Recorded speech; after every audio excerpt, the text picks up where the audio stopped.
Sveto pismo ali Biblija, knjiga vseh knjig, je najbolj znana, prevajana in brana knjiga vseh časov. Stara zaveza vsebuje 46 knjig.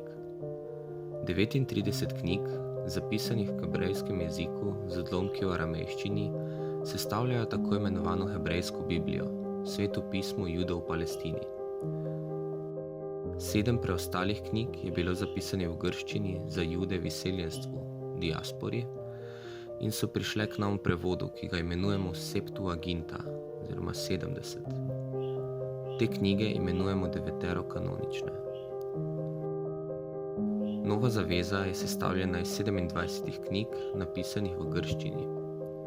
Izraz knjiga označuje različne literalne zvesti in obsege, od najkrajšega 219 besed obsegajočega 3. Janezovega pisma iz Nove zaveze do 52 poglavij obsegajočega preroško-zgodovinskega dela z natančno 33.002 besedama, ki ga pripisujejo Jeremaji oziroma njegovim učencem.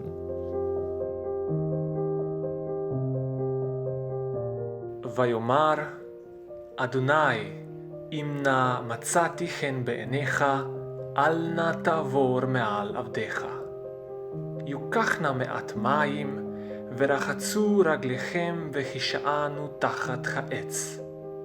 ואכפת עליכם וסעדו ליבכם אחר תעבורו, כי על כן עברתם על עבדיכם ויאמרו כן תעשה כאשר דיברת.